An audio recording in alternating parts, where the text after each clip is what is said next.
Okay, so in a change of pace today, I'm gonna literally throw together a really quick outfit for cosplay using things I've found from charity shops. If you hadn't guessed from the name of the channel and from the picture in the top corner, whichever side it comes out at, I crossplay occasionally.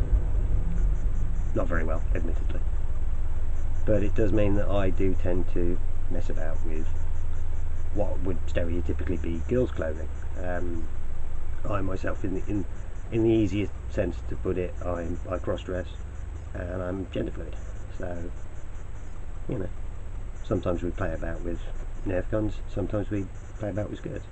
So we're going to do a really quick costume using charity shop bits, and I'm going to run through how you make them fit and various sizing issues that you run into being a bloke, being born a dude. So we'll go through that and quickly show you how to do it. Got my sewing machine ready to rock and roll. So yes, I sew. So we'll see how this goes. Could be absolute crap. I have covered it on my Facebook page, so the bulk of the instructions are there, and the rough idea is there. I'm just putting it onto video form, and chances are the audio's crap as well. So, alright, let's do this. Right. The good thing about charity shops is if you have half an idea of what you want for your whatever costume you're working on, you should be able to find it somewhere, and for relatively cheap. I'll just run down what we're using today and where I found it. So yeah, well, no, I won't tell you where I found it. These were all in charity shops. So that is a very, very long pleated skirt. That was £2, and then we've got a white blouse. You could use a white shirt if you were struggling. That again was £2 as well. And then we got a grey, like vest, top, sweater vest thing. That again was £2. So everything was £2 from charity shops. You just have to modify that and that depending, and then throw in some accessories, and I'll throw in a couple of links and bits, and then we'll just work through it.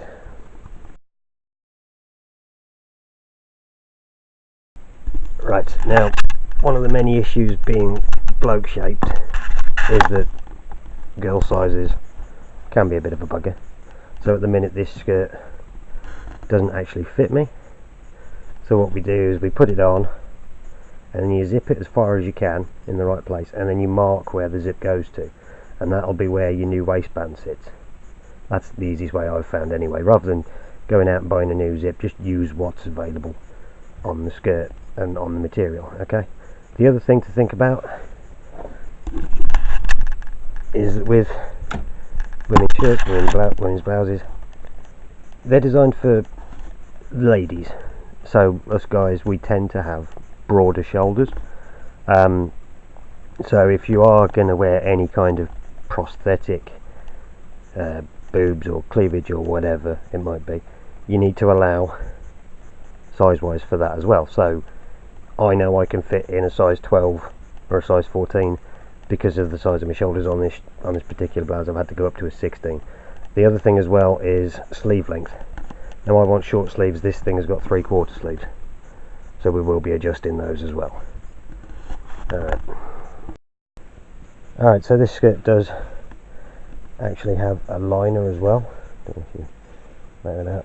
So we're going to need to cut that out before we do the modifications on the skirt, and then we can just sew that back in just to give it a bit more buoyancy once we're finished. So first things first, take the liner out, then measure it to fit, mark where you need to cut the new waistband, and then sew it all up. One of the useful things about plaid or tartan is that when it comes to actually measuring the length and where you want the waistband, you can actually use the lines of the pattern. So you see here, this is where I'm going to take this much off it. I'm going to take this much off it to make it fit me. So I've used this line just here as to where I'm going to stitch it all. So that's useful. Just a little tip. If you're using something with a more geometric pattern or something that isn't this colour, then you know you might have to do it, measure it by hand with a line and a chalk and stuff. But with this material and this pattern, you can use the actual lines in the material. So that's just a little tip. Right, so it's a little bit of a cheat, but you can use the foot and the line in the material just to get yourself a nice straight edge when sewing in where the new waistband's going to be. The main reason for putting a stitch through this section is literally just one, so you know where you're cutting, and it also seals up the zip if you do that a couple of times, so you don't have to worry about reinforcing that.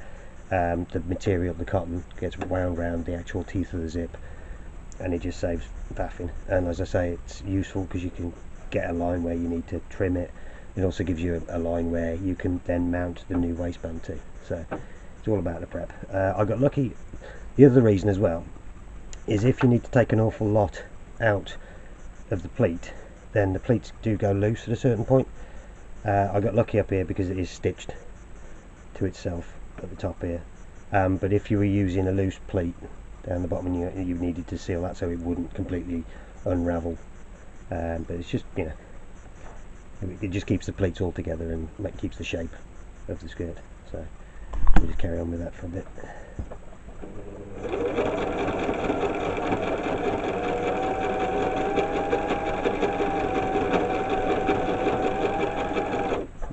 You're just keeping the foot on the line that you're marking, and you're literally just using a basic stitch. You're not using anything fancy.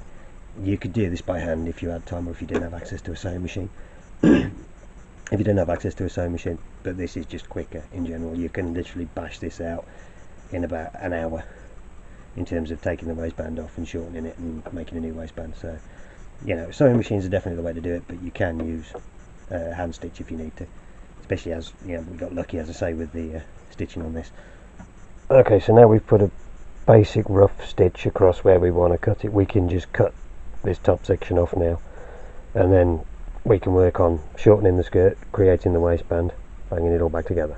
Alright, so we'll just hack that off and then you'll see. One thing I will recommend is getting a couple of different pairs of scissors, and literally just keeping them for that use. So this green pair, those are my fabric scissors, and all they are used for is cutting fabric. And then this slightly heavier duty pair I use for cutting through plastic zips and things like that, and anything more heavy duty. So this pair of scissors gets used a lot in my various Nerf projects and stuff. This pair of scissors is literally just for cutting fabric. They were about £4. These were literally like from the pound shop.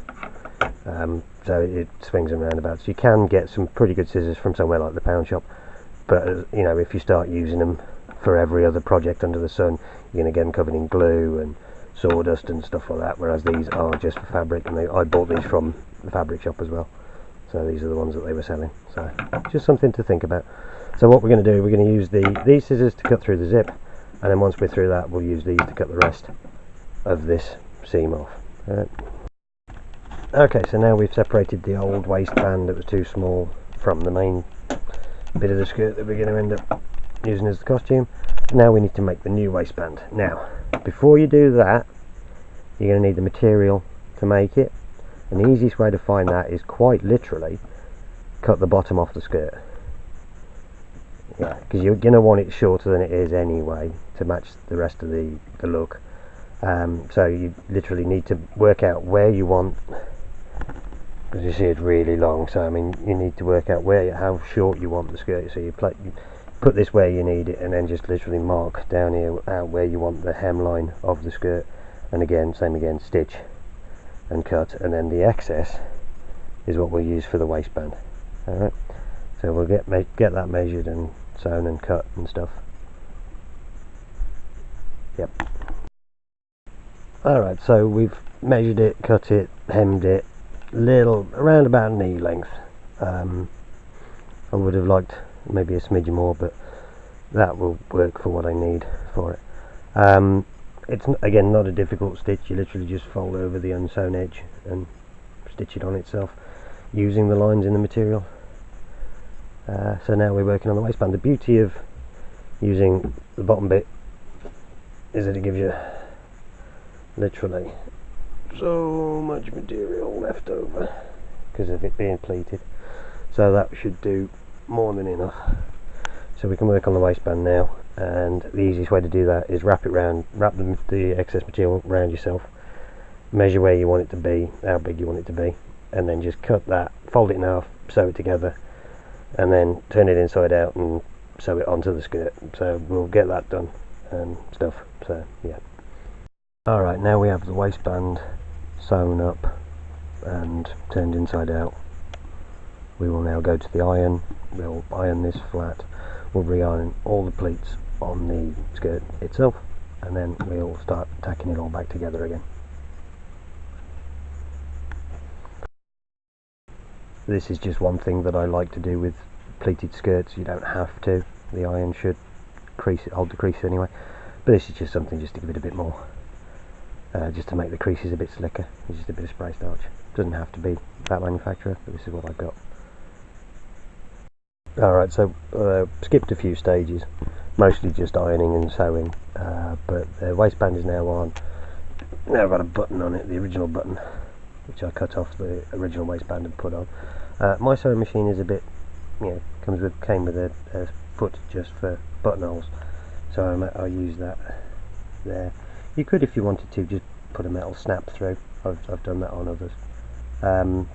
The stages that I've missed will all be linked to the Facebook that I've done it on, and that's got a bit more in depth. That's the skirt taken care of, and now we move on to the next bit. Also worthy of note, the lining that I was going to put in it was ripped and tatty, so I decided not to.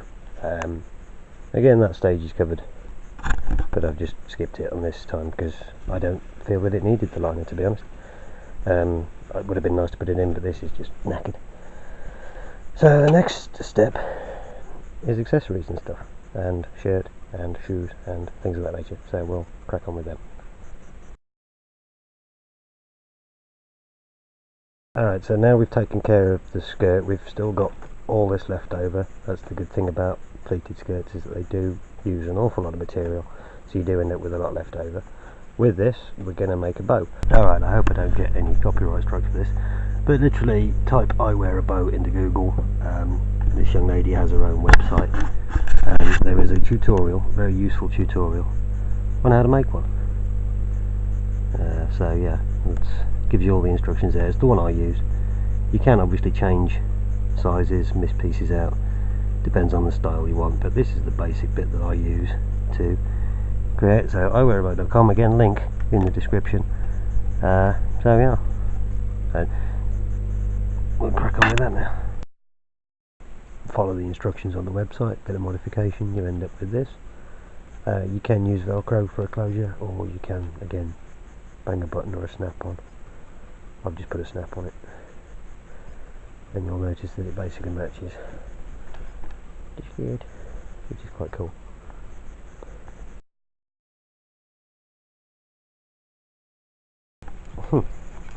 Alright, well, I've got a spot of decent weather. Found this in a pound store, and we've been trying it on a pair of shoes, see if we can make them brown instead of black, so we'll have to see how that comes out. But yeah, it's just a little thing to throw in as well.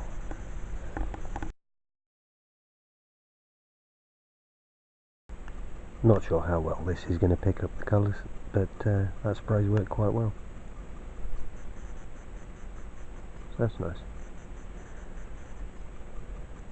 One of the things I forgot to video was where I shortened the sleeves on that blouse, and all you do is you cut it off and then you just stitch it in such a way that it looks a bit neater.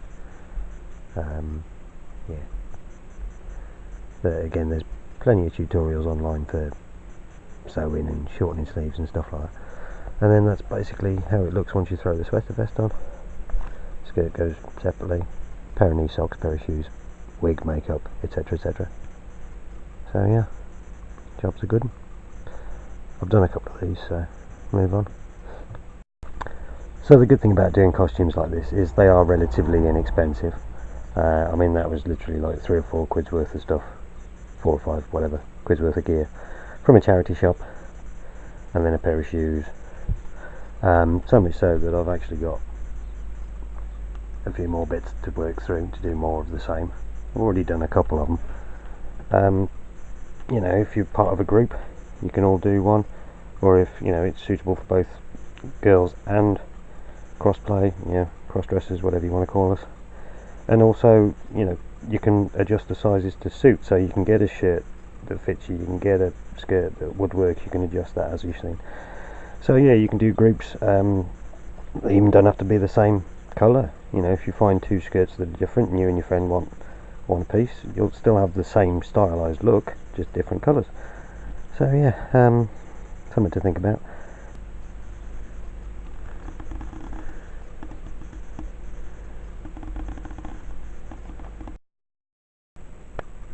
Okay, so I just wanted to quickly add, if you want to, you can throw a blazer on with this if it's a bit chilly or whatever. You can also literally have the bow being a different colour. So, you know, you could literally just do like a plain black or green or blue or whatever coloured bow, depending on what you had.